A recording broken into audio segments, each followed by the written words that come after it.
Veja, eu acho que há três questões muito importantes nisso, três aspectos que eu acho fundamentais.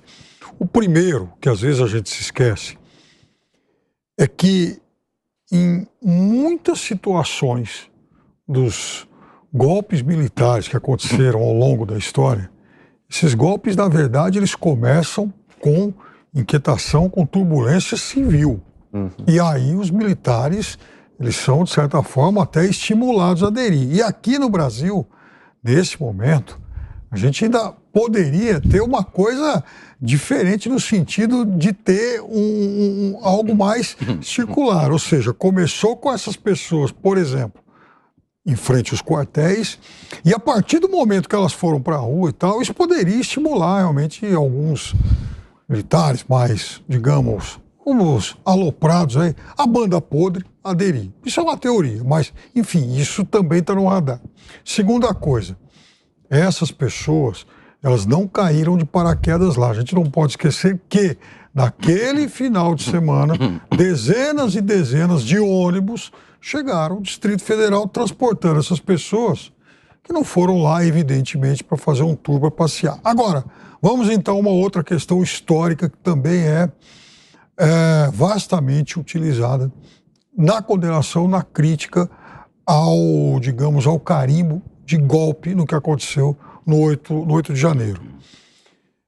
Veja, quando a gente imagina, quando a gente pensa em golpe militar, é evidente que você tem que ter tanque, munição, soldados, essa coisa toda.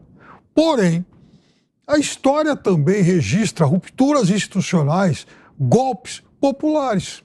Vou dar dois exemplos rápidos aqui. Um muito recente, que aconteceu em 2022 em Sri Lanka. Manifestações populares, inclusive invasão do palácio presidencial e tal, obrigaram o rei lá, enfim, o governante do Sri Lanka a se mandar. Ele pegou um avião, foi embora, abandonou o país, e aí o país passou a ter um outro governo, sem que houvesse, por exemplo, intervenção militar naquele momento. Foi um golpe popular.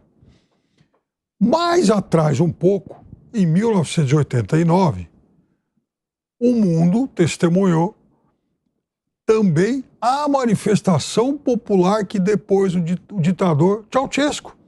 Ele vai lá, ele tenta fazer um comício, ele anuncia inclusive medidas por conta lá da convulsão e tal, medidas em benefício aos trabalhadores e tal.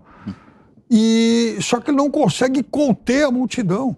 A multidão vai lá atrás dele, pega o helicóptero, sai, depois o helicóptero é obrigado a descer e ele é preso por essas pessoas, por populares, e mais tarde, inclusive, ele acabou sendo fuzilado. Sem que houvesse também qualquer tipo de intervenção militar. Não havia, por exemplo, tanque na rua, até porque parte das Forças Armadas ainda eram leais a ele. Mas foi uma manifestação popular que derruba o ditador e, por consequência, o regime comunista do momento.